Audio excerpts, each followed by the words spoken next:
सभी का advance engineering classes के ऑनलाइन प्लेटफॉर्म पर स्वागत है। Dear students, yesterday we have discussed in our last lecture about Indus Valley civilization and its spread and its areas and who were creators of this civilization and the theories of emerging Indus Valley civilization। तो हम लोगों ने अपने जैसा कि पिछले lecture में ये डिस्कस किया था कि किस प्रकार सिंधु सभ्यता का उदय हुआ, सिंधु सभ्यता के कौन कौन से महत्वपूर्ण स्थल थे और जो बड़ी बड़ी मेजर साइट्स थी सिंधु घाटी सभ्यता की, वहां से हमको क्या क्या प्राप्त हुआ है। The things which we found from various sites of civilization we have discussed in our previous lecture. और अब हमको जानना है कि सिविलाइजेशन के बाद एक्चुअली में क्या हुआ, क्या चेंजेस आए पॉलिटिकली, सोशली, इनके बारे में थोड़ा सा समझेंगे। ठीक है, तो जैसा कि हम लोग पहले समझ चुके हैं कि सिविलाइजेशन एक लोगों के रहने का ढंग था और वहाँ लोग कैसे रहते थे, किन चीज़ों का यूज़ करते थे, जिन चीज़ों का वो लोग यूज़ करते थे उन्हीं चीज़ों को, उन चीज़ों के कुछ एविडेंस हमको मिले हैं। उन्हीं एविडेंस को हम लोग हड़प्पन फाइंडिंग्स कहते हैं कि हमको वहाँ से क्या क्या मिला है। इसके बाद एक बड़ा प्रश्न ये बनता था कि इतनी बड़ी सिविलाइजेशन जो ऑलमोस्ट 12,99,600 स्क्वायर किलोमीटर में स्प्रेड थी, इतनी बड़ी सिविलाइजेशन डिक्लाइन कैसे हुई। तो ये बड़ा चिंता का विषय था और शोध का विषय भी था। इस बारे में बहुत सारे आर्कियोलॉजिस्ट ने, हिस्टोरियन ने अपने अपने व्यू, अपनी अपनी स्टडी के आधार पर दिए। कुछ इतिहासकारों का ये मानना था कि सिविलाइजेशन के कुछ साइट्स बाढ़ के कारण से नष्ट हो गई थी। Some sites of civilization ended because of heavy flood in rivers of northern west part of Indian regions of that time। उस समय के उत्तर पश्चिमी भारत के क्षेत्रों में जो रैपिडली बाढ़ें बढ़ रही थी, जल स्तर बढ़ रहा था, उस कारण से नदियों के किनारे बहुत सारे स्थल थे वो समाप्त हो गए थे। तो ये कंप्लीटली नहीं लेकिन पार्शियली सही एक स्टेटमेंट है कि जरूर ऐसा हुआ होगा कि कुछ सिविलाइजेशन तो केवल इसीलिए नष्ट हो गई थी क्योंकि वहां नदियों का जल भरने लगा था या बाढ़ के कारण से वहां उनका रहना मुश्किल हो गया था, इसलिए वो उन लोगों जगहों को छोड़ करके चले गए या बाढ़ के कारण से वो जगह धीरे धीरे करके नष्ट हो गई। ये भी एक अच्छा सिद्धांत है और इसको स्वीकार किया जा सकता है। कुछ आर्कियोलॉजिस्ट ने, कुछ हिस्टोरियन ने ये भी कहा है कि क्लाइमेट चेंज जब होता है, जैसे आप जानते हैं क्लाइमेट चेंज धीरे धीरे होता है तो हमारे रहन सहन को प्रभावित करता है। हमारे लिए जो अडॉप्टेशन है नेचर के लिए वो क्लाइमेट से ही बनता है। तो कहते हैं कि जैसे जैसे क्लाइमेट में बदलाव हुए हमारा अडॉप्टेशन भी बदलता गया और क्लाइमेट में इतने ज़्यादा चेंजेस होने लगे कि it was difficult to be survive in that regions. उन रीजन्स में रहना हमारे लिए बहुत मुश्किल हो गया। जब उन रीजन में रहना मुश्किल हो गया तो धीरे धीरे करके वहां से लोगों ने हटना शुरू किया होगा। That is the climate theory for the decline of Indus valley civilization. इसको कहते हैं सिंधु घाटी सभ्यता के पतन में जलवायु परिवर्तन भी उत्तरदायी थे। लेकिन ये तो सही है कि सारे के सारे रीजन्स में जलवायु उत्तरदायी नहीं रही होगी, ये भी अच्छा कॉन्सेप्ट है। कुछ आर्कियोलॉजिस्ट ने यह भी कहा है कि जो सिविलाइजेशन की साइट्स थी वहां पर एक भीषण अग्निकांड हुआ। There was a great fire, एक बड़ी आग लगी वहां पर और उस आग में बहुत सारी सिविलाइजेशन जल करके नष्ट हो गई। ये आप समझते हैं अच्छे से, इतने बड़े रीजन में एक साथ आग का लग पाना बहुत नामुमकिन है, लगभग मुश्किल है। हाँ, ये आंशिक रूप से पार्शली सही हो सकता है कि कुछ जगहों पर ऐसा हुआ हो जहां दावानल, जिसे जंगल की आग कहते हैं, उसने कुछ साइट्स के रहने की चीज़ों को डिस्टर्ब किया हो और वो सिविलाइजेशन धीरे धीरे उस पर्टिकुलर साइट्स पर रहने वाले लोग धीरे धीरे करके कहीं और चले गए हों। तो लोग कहते हैं कि यहाँ भी ये भी हो सकता है। तो क्लाइमेट चेंज, ग्रेट फ्लड, और कुछ लोग कहते हैं कि आर्यंस ने आकर के उनको नष्ट कर दिया। जो आर्य लोग सेंट्रल एशिया से यहाँ पर एक्सपेक्टेड हैं कि आए थे, उन्होंने यहाँ रहने वाली बसावट को नष्ट कर दिया और अपनी एक नई सिविलाइजेशन को जन्म दिया। एंड जब जो आर्यंस यहाँ पर आए थे तो आर्यंस के बारे में बहुत सारी थ्योरीज हैं। आर्यंस के बारे में कुछ लोग कहते हैं कि आर्यंस यहीं के रहने वाले थे, कुछ लोग कहते हैं कि आर्यंस साउथ रसिया से आए थे, कुछ लोग कहते हैं आर्यंस तिब्बत के रीजन से आए थे, कुछ लोग कहते हैं कि आर्यंस सेंधव प्रदेश से आए थे, ब्रह्मावर्त रीजन से आए थे। But the most accepted theory about the arrival of Aryans is that के Aryan belongs to the central Asian regions.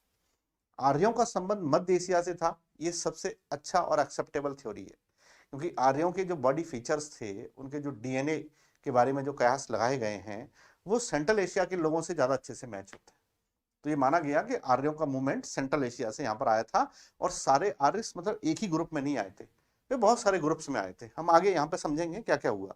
जो आर्यों ने यहाँ पर आकर के चीजों को स्क्रिप्टेड करना शुरू किया, स्क्रिप्टेड पहले भी थी आईबीसी में, लेकिन ऐसा कहते हैं कि आर्यों में जो एक्सपेक्टेड आईबीसी की जो स्क्रिप्टेड मटेरियल है, उसको हम लोग डिकोड नहीं कर पाए, तो उसको हम लोग पढ़ नहीं पाए। इसलिए आर्य ने यहाँ पर आकर के एक नया सिस्टम डेवलप किया, वो सोशली, पॉलिटिकली, इकोनॉमिकली बहुत स्ट्रांग हुआ, और वही स्ट्रांग सिस्टम जो था, वहां पर इमरजेंस ऑफ वैदिक टेक्स्ट हुआ। तो बहुत सारे टेक्स्ट बने, उन टेक्स्टों में सबसे ज्यादा प्रोमिनिएंट थे और इंपॉर्टेंट थे जिनका नाम था वेदा, वेद जिनको हम लोग कहते हैं। तो वेदों का इतना ज्यादा महत्व बढ़ा कि उस पूरे कालखंड को, स्पेशली टाइम स्पैम को, एक नाम दे दिया गया वैदिक पीरियड। एक पर्टिकुलर टाइम स्पैम को क्यों दे दिया गया? क्योंकि ये माना गया कि वहां पर वेदों का बड़ा इन्फ्लुएंस था, इसलिए उसको ये नाम दे दिया गया। समझ गए? चलिए अब हम लोग इसको शुरुआत करते हैं इस लेक्चर की। इसके बाद क्या हुआ? इसके बाद हमको देखने को मिला वैदिक लिटरेचर। जैसे ही वेदों का आगमन हुआ, तो अकेले वेदा ही नहीं थे, वैदिक लिटरेचर में बहुत सारी चीजें थी। और कौन कौन सी चीजें थी, आइए हम लोग उनको समझते हैं। Let's begin. पहला पहला है लिटरेरी वैदिक लिस्ट ऑफ वैदिक टेक्स्ट, वैदिक साहित्य की सूची जो हमको स्टडी करनी है अपने एग्जाम के लिए। तो वैदिक साहित्य में जो सबसे महत्वपूर्ण था वो था वेद। ठीक है, अगर हम वेदों की बात करेंगे तो वेदों की संख्या हमको प्राप्त होती है 4। 4 संख्या प्राप्त होती है, जिसमें ऋग्वेद, सामवेद, यजुर्वेद एंड अथर्ववेद, ये इसमें इंक्लूड है। ये 4 वेदों को हम लोग पढ़ेंगे, और हर वेद को एक्सप्लेन करने के लिए उसका उपवेद भी है, सब वेद जिसको कहते हैं। तो सब वेदों की संख्या भी 4 ही है। ठीक। दूसरे महत्वपूर्ण वैदिक टेक्स्ट हैं जिनकी हम लोग बात करते हैं, वो हैं पुराण। अगर हम पुराणों की संख्या की बात करेंगे तो there were 18 Puranas. 18 Puranas from Vishnu Purana to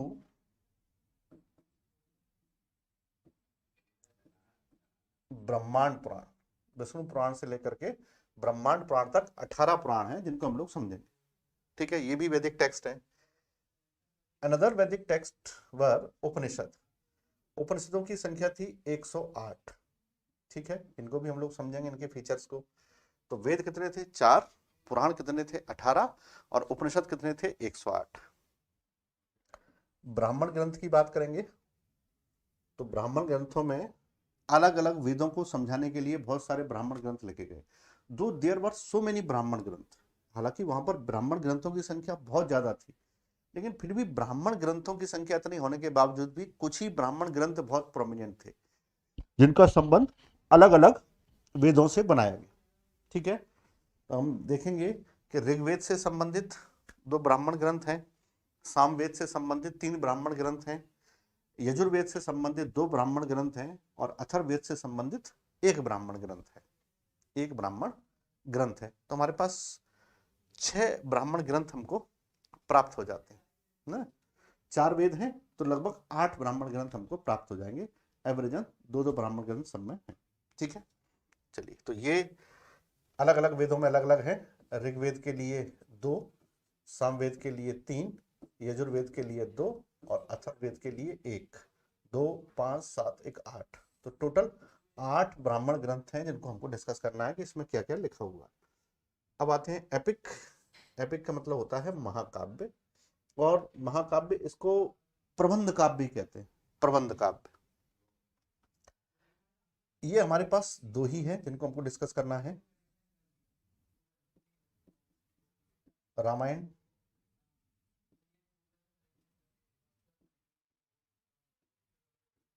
and Mahabharat, Ramayan and Mahabharat, ठीक है। तो रामायण महाभारत, दो हमारे पास संख्या किसकी प्राप्त होगी, महाकाव्यों की। वैदिक लिटरेचर की अगर हम बात करेंगे टेक्स्ट की, तो दो महाकाव्य। अन्य वैदिक ग्रंथों की बात करेंगे तो हमारे पास अन्य में है नंबर 1 सूत्र, सूत्र। Number 2 Vedang. Number 3 smritis. Vedang, सूत्रास, Vedang and स्मृति। सूत्र हैं, वेदांग हैं और स्मृति। ये हमको इतने सारे वैदिक टेक्स्ट के बारे में समझना है और बहुत सरल तरीके से, और उन फैक्टों को समझना है जो अक्सर एग्जाम में पूछे जाते हैं।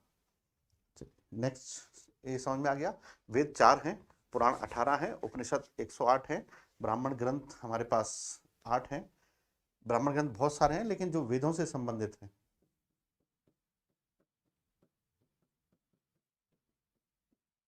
वेदों से संबंधित उनकी संख्या हमारे पास केवल इतनी ही है। इसके बाद है महाकाव्य। महाकाव्य 2 हैं, रामायण और Mahabharata. The Ramayana, the Mahabharata. And अन्य ग्रंथ की बात करेंगे तो हमारे पास सूत्र भी पढ़ने हैं हमको, वेदांग भी पढ़ने हैं और स्मृतियों के बारे में भी पढ़ना है। इतनी सारी चीजों को हमको समझना है। चलिए शुरू करते हैं। पहले वेद से ही है, वेद बड़े हैं तो सबसे पहले वेदों से ही हम लोग उसको प्रारंभ करते हैं।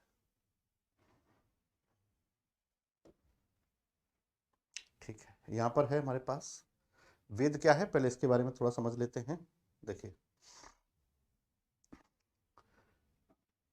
जो वेद है, वेदों को संहिता कहा जाता है। संहिता means a collection of rules and regulation and knowledge.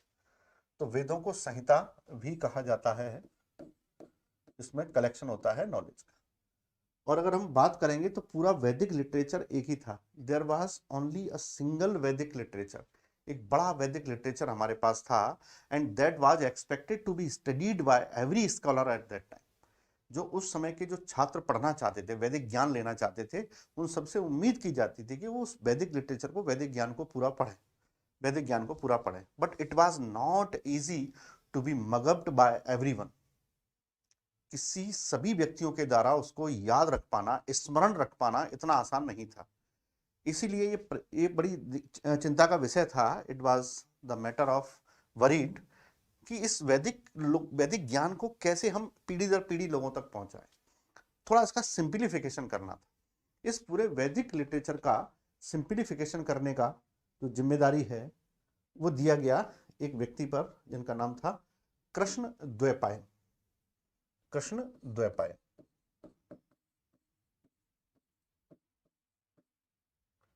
Krishna Dvaipayan.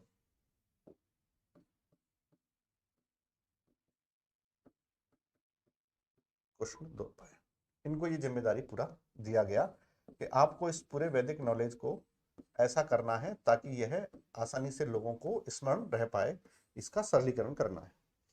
Krishna Dvaipayan ने इस पूरे वैदिक नॉलेज को, जो बहुत एंटायर था, बहुत एक अपने आप में बहुत एलोबरेट था, उस पूरे एलोबरेट वैदिक नॉलेज को उन्होंने सेग्रीगेट कर दिया अलग अलग पार्ट्स में। उन्होंने उसका एक पार्ट बनाया जिसे नाम दिया उन्होंने ऋग्वेद। दूसरा पार्ट बनाया, उसका नाम दिया उन्होंने सामवेद। तीसरा पार्ट बनाया और उसका नाम दिया यजुर्वेद। फोर्थ पार्ट बनाया और उसका नाम रखा अथर्ववेद। ऋग्वेद, सामवेद, यजुर्वेद और अथर्ववेद, ये 4 नाम उन्होंने उनको दिए। अब पूरा वेद है, जो एक होता था वेद, अब वो है 4 हिस्सों में डिवाइड हो गया है। इस पूरी प्रोसेस को अगर मैं संस्कृत में कहूं तो कहते हैं विन्यास करना। विन्यास करना, और किसका विन्यास हुआ है, वेदों का। तो वेदों का विन्यास करने वाले कौन है, कृष्ण द्वैपायन है। और इसीलिए कृष्णद्वैपायन को टाइटल मिला वेद व्यास। उन्हीं को हम लोग किस नाम से जानते हैं? वेद व्यास के नाम से। Mr. Krishna Dwapaya, the famous saint Krishna Dwapaya is also known as Ved Vyas because of his act in which he made the segregation of entire Vedic knowledge into 4 different Vedas. Krishna Dvaipayan संत को, ऋषि को वेद व्यास की संज्ञा दी जाती है क्योंकि उन्होंने पूरे समग्र कलेक्टिव वैदिक नॉलेज को 4 छोटे छोटे वेदों में डिवाइड कर दिया। अब डिवाइड करने के पीछे सब्जेक्ट मैटर भी डिवाइड हुए होंगे, किस में क्या है, किस में क्या है। एक ही सब्जेक्ट मैटर पर आधारित 2 वेद नहीं हो सकते थे, तो उन्होंने उसको सब्जेक्ट मैटर के हिसाब से डिवाइड किया है कि किस वेद का क्या सब्जेक्ट मैटर है। तो यहां आप समझ पाए कि how did 4 Vedas came in existence. तो आपको समझ में आया कि 4 वेद अस्तित्व में कैसे आए। तो चारों वेदों के अस्तित्व में आने की कहानी क्या है कि एंटायर वैदिक नॉलेज को सेग्रीगेट कर दिया गया, किसके द्वारा? कृष्ण द्वैपायन के द्वारा 4 अलग अलग वेदों में, और उनको नाम दिया गया ऋग्वेद, सामवेद, यजुर्वेद, अथर्ववेद को ये नाम दे दिया गया। ठीक है, ये कृष्ण द्वैपायन के बारे में जाना जाता है कि इसको कहते हैं सिंप्लीफिकेशन ऑफ वेदास, वैदिक नॉलेज। उन्होंने वैदिक नॉलेज का सिंप्लीफिकेशन कर दिया, यहां से हमको 4 वेद प्राप्त हुए। अब हर वेद को क्रिएटर के रूप में उसमें सब्जेक्ट मैटर जोड़े गए, उसमें बहुत सारे रूल्स एंड रेगुलेशंस, वैल्यूज जोड़े गए, इसलिए उन वेदों में बहुत सारे लोगों ने अपने अपने कंट्रीब्यूशन दिए, इसलिए उनको क्रिएटर के, उनके क्रिएटर, कंपाइलर अलग अलग लोगों को जाना जाता है। ठीक है ना, अलग अलग वेदों के कंपाइलर और क्रिएटर अलग अलग लोगों को जाना जाता है। सारे सब वेदों के क्रिएटर कृष्ण द्वैपायन नहीं है, उन्होंने नॉलेज को सेग्रीगेट किया है, नॉलेज को सेग्रीगेट किया है। ठीक है, चलिए समझते हैं। अब हमारे पास जैसे ही कृष्ण द्वैपायन ने इसको डिवाइड किया तो हमारे पास ये 4 वेद प्राप्त हो गए। पहला है ऋग्वेद, ये हमको मिल गया। दूसरा मिल गया सामवेद, और तीसरा मिल गया यजुर्वेद, और चौथा मिल गया अथर्ववेद। चौथा मिल गया अथर्ववेद। ठीक है, तो ये हमको 4 वेद मिल गए। अब हर वेद, मैंने कहा कि अलग अलग सब्जेक्ट मैटर पर आधारित है, तो हर वेद का सब्जेक्ट मैटर, जैसे कोई बुक होती है, जैसे हम किसी बुक को ले लें और उस बुक को पढ़ने के लिए उस बुक का विषय वस्तु क्या है, उसका सब्जेक्ट मैटर क्या है, तो उसको समझाने के लिए उस बुक का पहला जो पेज होता है उसको आमुख, एक्नॉलेजमेंट, प्रीफेस, कई नामों से उसको हम लोग जानते हैं। वो हमको पढ़ते हैं तो समझ में आता है कि बुक किस विषय पर आधारित है। तो ऐसे ही उस ऋग्वेद को समझने के लिए कि वह एक्चुअली में किस सब्जेक्ट मैटर पर बेस्ड है, एक और टेक्स्ट लिखा गया, एक और टेक्स्ट बनाया गया जिसे कहते हैं उसका उपवेद। Another text was developed to decode the matters and values defined in Rigveda was called Savveda of Rigved, called Ayurveda। तो ऋग्वेद के उपवेद के रूप में किसका जन्म हुआ? सामवेद, उपवेद के रूप में जन्म हुआ आयुर्वेद का। ठीक है, अब इस आयुर्वेद के जो सब्जेक्ट मैटर है उसको कंपाइल करने वाले, उनके कंपाइलर हैं, उनका नाम है ऑलमाइटी ब्रह्मा। ऑलमाइटी ब्रह्मा, इनको माना जाता है कि इन्होंने आयुर्वेद के रूप में ऋग्वेद के बहुत सारे कंटेक्स्ट को, बहुत सारे कंटेंट को बनाया है। ऑलमाइटी ब्रह्मा को ऐसा कहते हैं कि, और ब्रह्मा स्वयं भू हैं, इन्होंने बहुत सारी चीजें ऐसी बनाई हैं जो ऋग्वेद में हमको मिल जाती हैं, और ऋग्वेद के एक्चुअली में सब वेद में मिलती हैं, जिसका नाम है आयुर्वेद। ये उसका उपवेद है ऋग्वेद का। तो ये पहला डिवीजन था, और ये ऋग्वेद का, पूरे वैदिक जो नॉलेज को डिवाइड किया गया उसका सबसे बड़ा हिस्सा ऋग्वेद है, उसका सबसे बड़ा हिस्सा ऋग्वेद है। आप उसको ऐसे समझ सकते हैं कि अगर मैं पूरे एंटायर वैदिक नॉलेज को, ये पूरा एंटायर वैदिक नॉलेज है, इसको डिवाइड करूंगा तो इसका ये हिस्सा ऋग्वेद है,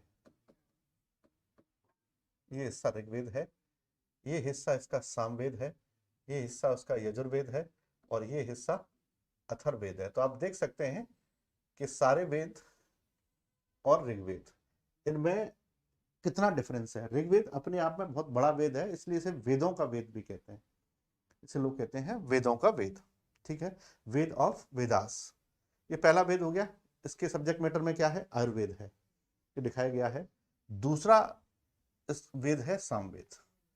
सामवेद के उपवेद के रूप में हमको प्राप्त होता है गंधर्व वेदा, गंधर्व वेदा।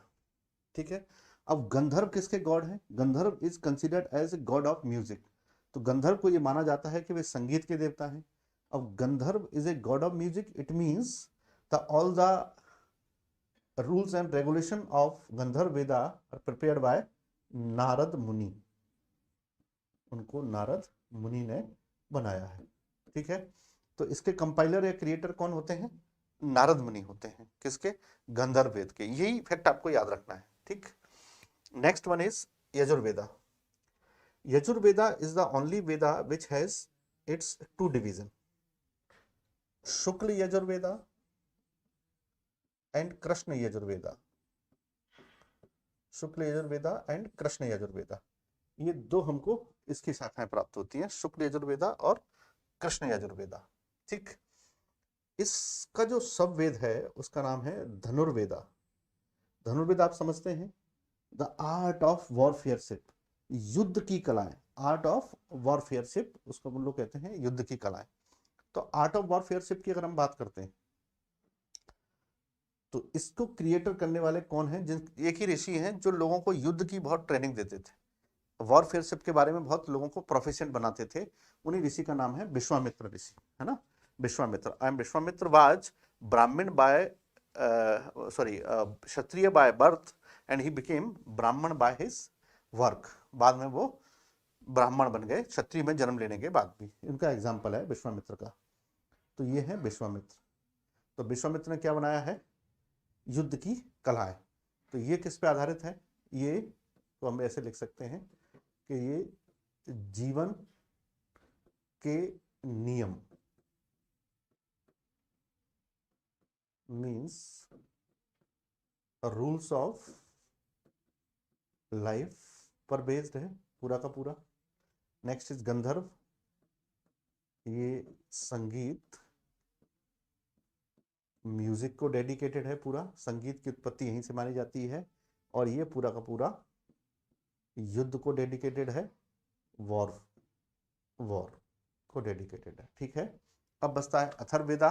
तो अथर्ववेद की बात करेंगे तो अथर्ववेद का उपवेद है शिल्पवेद। शिल्पवेद मतलब क्राफ्ट, निर्माण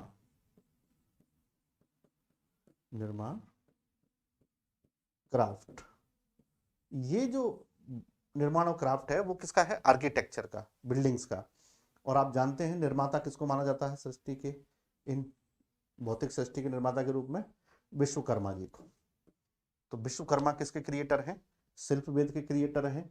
धनुर्वेद के क्रिएटर या कंपाइलर कौन है? विश्वामित्र हैं। गंधर्ववेद की बात करेंगे तो नारद मुनि हैं।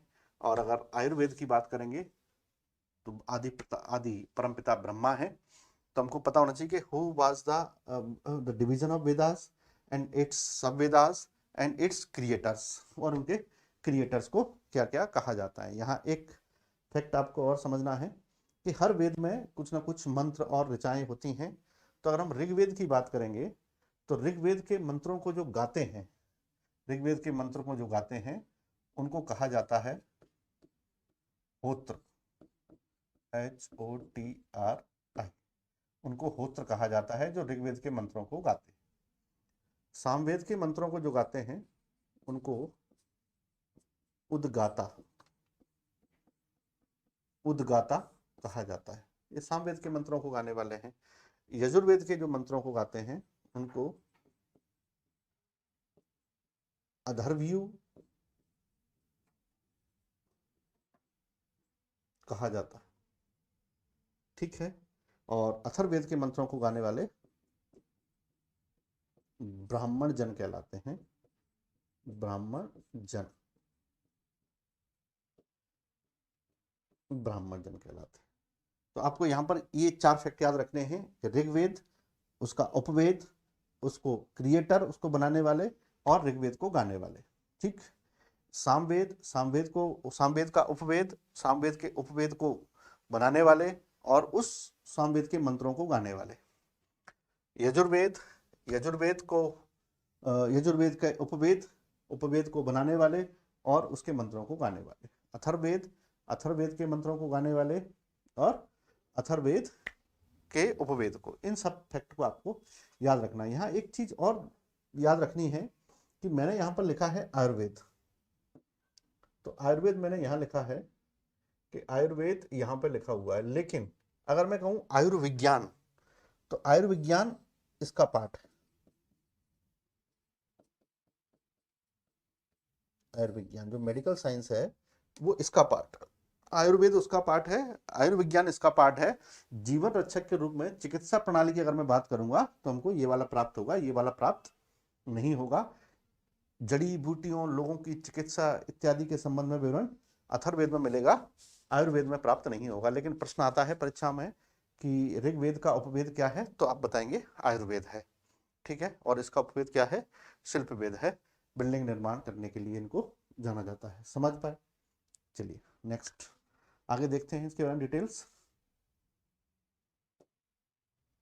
अब हम चारों वेदों के बारे में थोड़ा थोड़ा समझ लिए हैं।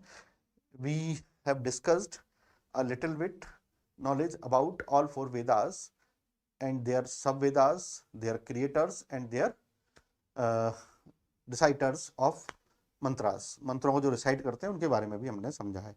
अब हम इस वैदिक ट्रेडिशन का एक वेद अपन लोग डिस्कस करते हैं, और पहला वेद हम लोगों ने लिया है डिस्कस करने के लिए ऋग्वेद, ठीक है। जैसा कि मैंने कहा कि इसको बहुत सारे टाइटल मिले हुए हैं। पहला है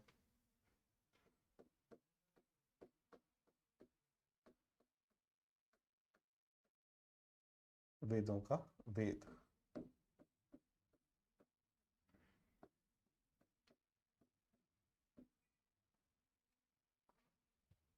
वेद ऑफ वेदास, जब वो काम मिलेगा किसी को ऋग्वेद को कहा जाता है।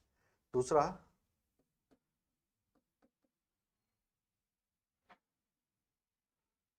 बिगेस्ट बिगेस्ट वेदा है।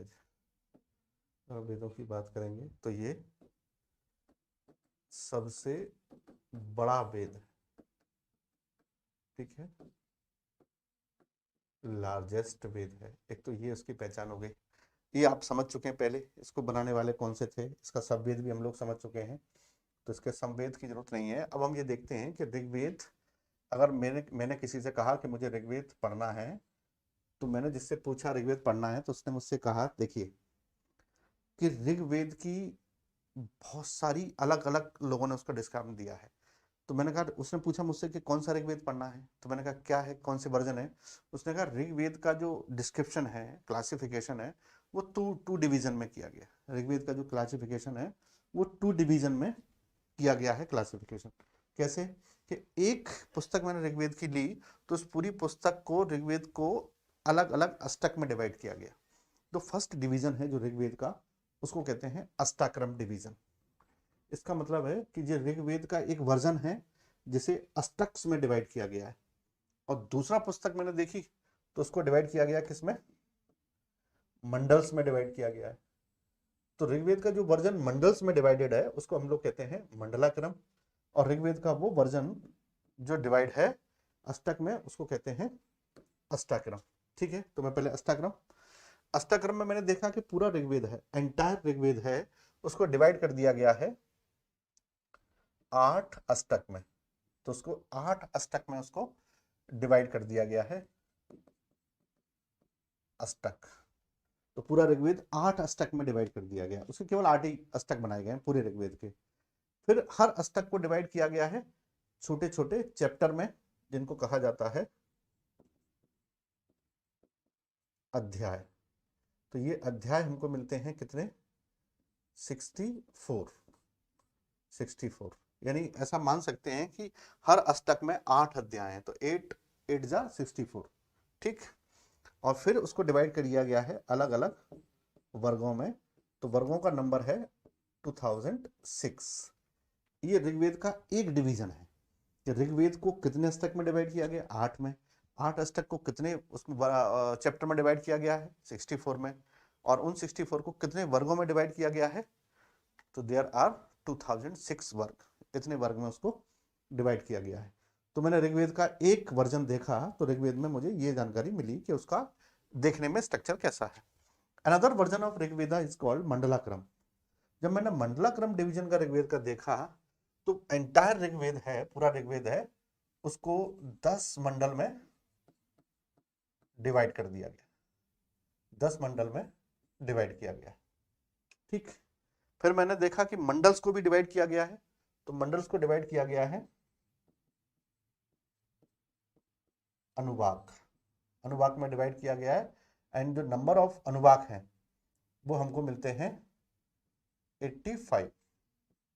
तो अगर हम इसको देखेंगे तो इसमें मंडल मिले, फिर मंडलों को डिवाइड किया गया अनुवाक में, फिर अनुवाक को भी डिवाइड किया गया सूक्त में।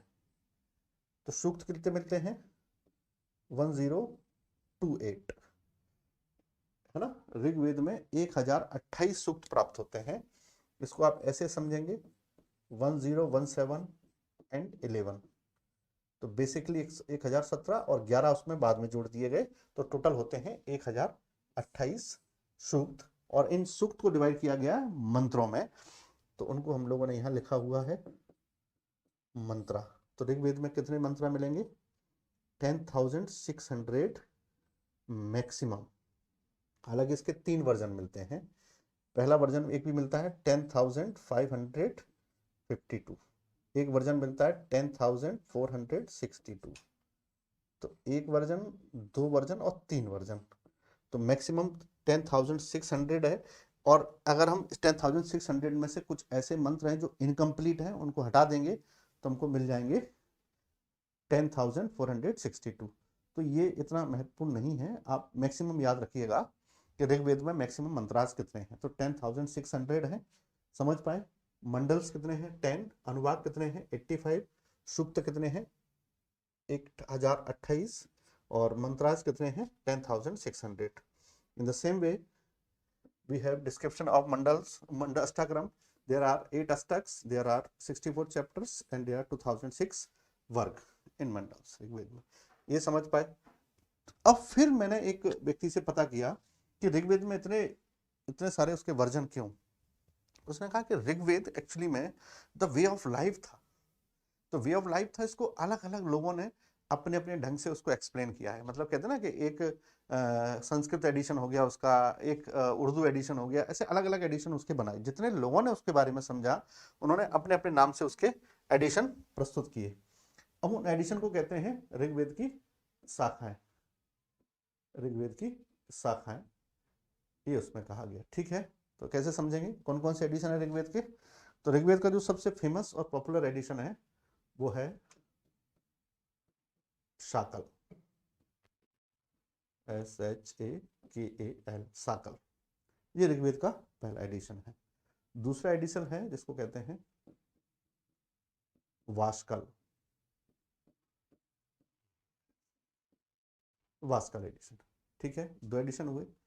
तीसरा है संखायन, संखायन। इसके बाद है अश्वलायन, अश्वलायन। ठीक, और फिर है मांडुकायन,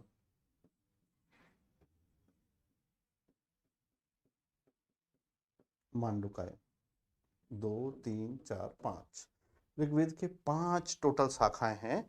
ये आपको याद नहीं रखनी है, केवल ये याद रखना है कि प्रेजेंट में ऋग्वेद की कौन सी ऐसी ब्रांच है जो बहुत ज्यादा पॉपुलर है, जिसका नाम है शाकल।